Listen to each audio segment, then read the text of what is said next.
back again. Right now, I am reviewing Day 1 of WrestleMania 36, the WrestleMania that is just too big for one night, or also COVID-19 lockdown mania, whatever you want to call it. WrestleMania 36, let's review Day 1. Here we go. First off, on the pre-show, there was a match between Drew Gulak and Cesaro. That was a good match for what it was. 7 minutes, catch as catch can, technical. It was a really fast-paced, technical matchup that I liked. I wish it got more like 15 minutes instead of 7. I mean, who really wants to listen to Peter Rosenberg anyway? Especially when you have a match that burnt the house down like that. I know it was taped, but still.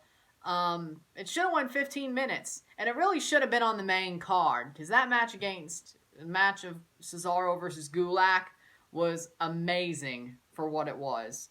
I know it was a 7-minute match. I know people are like, but really? But come on. It was amazing for what it was. The chain wrestling, the catch as catch can, the way the finish happened, it was just great. The fast pace, I think 15 minutes, it would have still been great. And it ended where Cesaro did an airplane spin out of a torture rack on Drew Gulak and basically just slammed him down on the mat and pinned him, which that is a good finisher. So I hope Cesaro keeps that as a finisher, and I hope that means he gets a little bit of a push. Also, I hope Gulak gets a push as well, because this match was amazing. I'd say it was a 3.5-star match. Great match and enjoyable. Next up was the women's tag team title match between Bliss and Cross versus the Kabuki Warriors. I didn't really like it. I'm sorry. I know people are going to hate this, but I didn't like the match. It had no heat. It had no storyline, barely any storyline. The only storyline was Asuka attacked Bliss and Cross on the first SmackDown in the Performance Center, and then she just talked trash on commentary in Japanese like 4 times. That's the whole story. There's no story to this match, and you could say, but that's because of the current circumstances. It would have been built better if it was still in the regular stadium. Well, what circumstances are we in? Lockdown. Performance Center Mania. There was no storyline. There was no heat to the match. Kyrie didn't show up until last night. So you're telling me that this match... No. The match has to be really good for me to overlook the fact there was no heat to it. And the match was at best. It was okay at best. I didn't like it. I'm sorry. And people are saying Goldberg and Braun was the worst match of the night. But I'll get to that. But it wasn't. The tag team title match. Either one of them was probably it. Now you could say, but the match, I'll get to that as well. There's like bigger parts to it that get me mad than just the match in general. And I'll get to that. But Bliss Cross versus Kabuki Warriors just sucked. There was no heat in it for me. I didn't like it. And I just didn't like it. It was a 2-star match. 2.5 if we're being fair. I don't know. It sucked. It sucked. I mean, Nikki Cross looked okay, but Alexa didn't look that good. Asuka didn't look that good. Kairi Sane didn't do well. I mean, the match just sucked. I mean, at least they started the show with a horrible match, but Gulak and Cesaro should have been on the main card, not the women's tag match. Next match, Elias versus Baron Corbin, King Corbin. I actually liked it. I didn't like the way they tried to make it look like Elias wasn't going to show up and try to do the count out trope. But after Elias came out and they just started fighting, it was a quick match. Elias won with a drift away. Great match. Fast paced. Wasn't really technical, but it had the heat behind it. It had personality behind it. Now, the only problem for me is I'm tired of the King Corbin gimmick. I am legitimately tired of it. I'm just tired of the King of the Ring gimmick. Now, there are some people who make it work. Booker T, William Regal, Macho Man. They make it work. They made it work, but nobody else can. And don't you dare bring Stone Cold up in that conversation. He cut one promo as King of the Ring and he never dressed up as it. Probably because of his anti-authority gimmick. But that's exactly what they need to use it for. Here's what King of the Ring should be used for.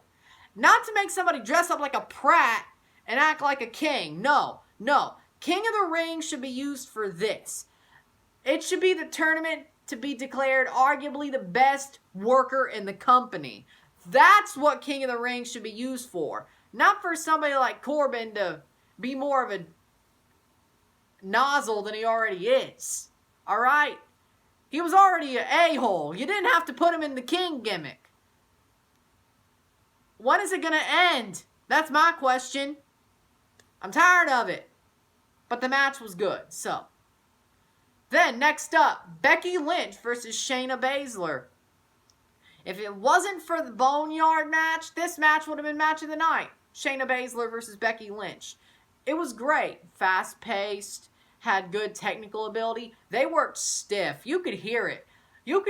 Now you could say, but there was no audience. Of course you could hear it, but you could hear how stiff that Becky and Shayna were working in this match. They were throwing everything at each other. Everything.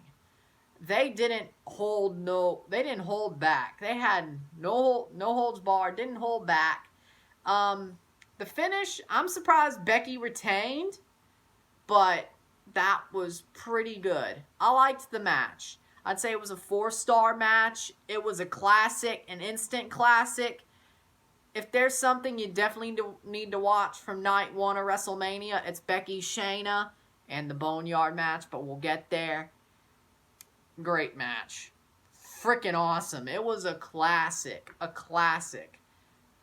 Finish was Becky rolling up, Shayna rolling out of the Kirifuda clutch, rolling her up, pinning her. That was a good finish, but it basically looked like made Shayna look like an idiot because she lost that way to Kairi Sane back in NXT TakeOver Brooklyn 2, I think, 2 or 3. It was one of the Brooklyns. But wow, but Becky beats her the same way, but I guess on the main roster you could explain it away, but that was a little bit surprising. Then next up, Sami Zayn versus Daniel Bryan for the Intercontinental Championship. Sami Zayn, I'll just say it now, is not a paper champion no more. He retains the Intercontinental Championship. Thankfully, because if he didn't, that would have sucked. I mean, he keeps getting played with. It sucks. But, hey, at least he retained. He retained when Nakamura and Cesaro basically started beating down Gulak, and then Bryan lost his focus. Then he tried to jump off the top rope, and then Sammy basically standing haluva kicked him and won. It was a pretty good match. Pretty good technical match. I think it would have stole the show had Shayna and Becky not came before it, but it was a good match. Sami Zayn won at WrestleMania, and he's still champion. You love it. You love it. That's what I'm saying. Next up, the men's tag team SmackDown one-on-one triple threat ladder match because Miz was out because he was sick. Because he showed up sick and they got mad at him. He's in the doghouse now, and Morrison still retained. The wrestling in the ladder match was not the problem at all. I liked the match. I liked the way it was paced. I like what they did in the ladder match. I like the spots that they did. Uso, Kofi, and Morrison, Jimmy Uso, Kofi, and Morrison. I like the spots. That's not the problem. It's the finish that gets me. That, knocks the match down 1 star. Easily. What do you have a use for of a dusty finish in a ladder match? I have never seen that in my life. A dusty finish in a ladder match. I have not seen that in my life. And you do that. That was a joke. And if you like that finish, why? That was the worst finish. I swear. That was horrible. Horrible. Horrible. Horrible. The wrestling was good. The finish was horrible, but the finish overruled everything else. Ugh. Next up, The Universal title match between Braun Strowman and Goldberg. I liked it. I think it was good. I like it because the way they did it was perfect for the match. Now, I don't know if it would have been the same had Roman stayed in WrestleMania, but I liked how they did it. They basically had them throwing bombs at each other, just hitting each other with multiple finishers, and that's exactly how you need to run a match with monsters.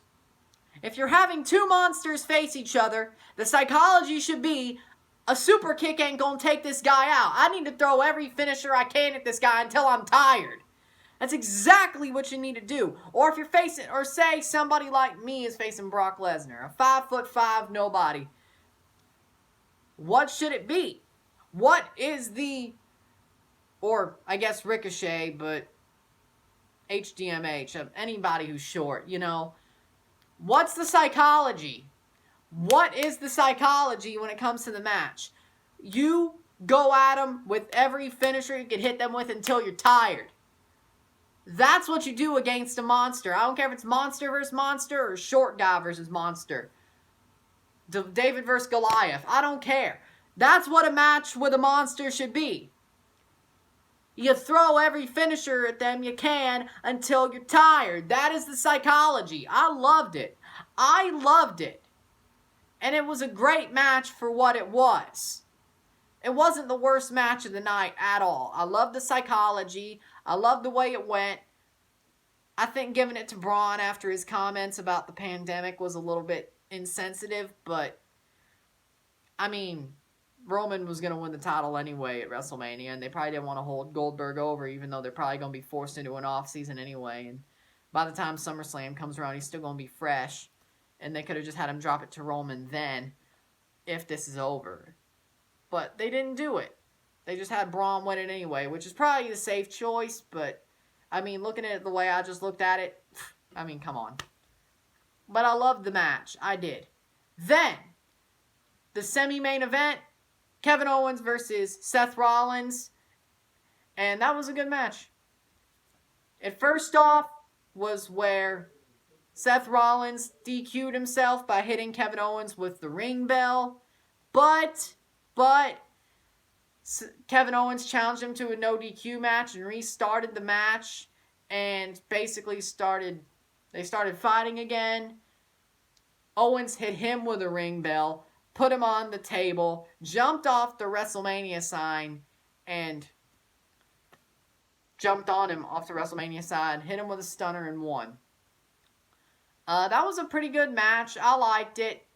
A good match. I don't like the false finish and then start it back over, but hey, whatever, I guess. You could have just had Owens win clean, but I guess it goes along with Seth's Monday Night Messiah character being a chicken, just like he was back in the day, so I should have expected that, but whatever.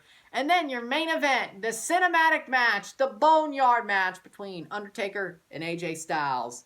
It was great. I liked it. It was amazing. It was, to me, the Boneyard match was like a Tarantino action scene with the twist of M. Night Shyamalan's movies. That's exactly what that was. It was amazing. And Matt Hardy, I mean, even though he made a gratitude-filled tweet after it was over, I could just imagine him sitting in his house, like angry that they didn't do that with him at all. You know, I could see it, or at least Reby was angry if Matt wasn't, but one of them was, that's for sure. But the Boneyard match was amazing between AJ and Taker. It was extreme. It made Taker look good. Like, if you just put Taker in the ring, which is what they probably would have done had WrestleMania been in a stadium and this never happened, the pandemic, he would have looked horrible. But they made Undertaker look good. They brought back the big, evil, American badass Undertaker.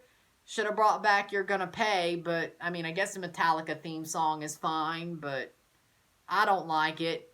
Should have been You're Gonna Pay, but whatever. Or Rollin' if you had to go somewhere else. But, but that was good. AJ being a heel, then realizing what he got himself into. AJ playing the chicken when he realized what it was, having Gallows and Anderson help him, and the Druids, which I'm just going to use as a headcanon to say that was Bullet Club, but we all know it wasn't, but nobody knows, so you could like throw that headcanon in there like, hey, that could have been Bullet Club, you know, but whatever, it wasn't, but come on. It's a lot more fun if you do that. It's a lot more fun if you do that.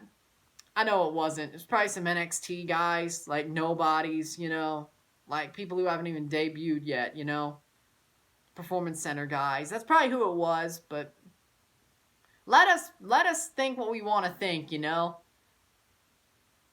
But that Boneyard match was amazing. Finish was basically AJ begging not to be buried, and then Taker chokeslammed him into the grave and poured the dirt on him. And AJ got buried in bootcut jeans. I don't know why, but that was a funny meme. And then at the end, Taker was driving away on the bike, the motorcycle, and AJ had his hands sticking out of the dirt. So, yeah, AJ got buried. Taker took a soul. dug a hole and took a soul, which was basically the point of this new gimmick he had for the past 3 years. Finally got around to doing it. And that was a good match. Perfect. I loved the Boneyard match, and I hope the Firefly Funhouse match tonight on Sunday matches up. So, thank you for watching this WrestleMania Day 1 review. If you like this video, like it, share, subscribe. You know what it is. Tell all your friends. I'll be back tomorrow with a review of Day 2 on Monday morning. And then I'll review Raw on Tuesday. So, yeah, I'm Ron and I'm out. Peace.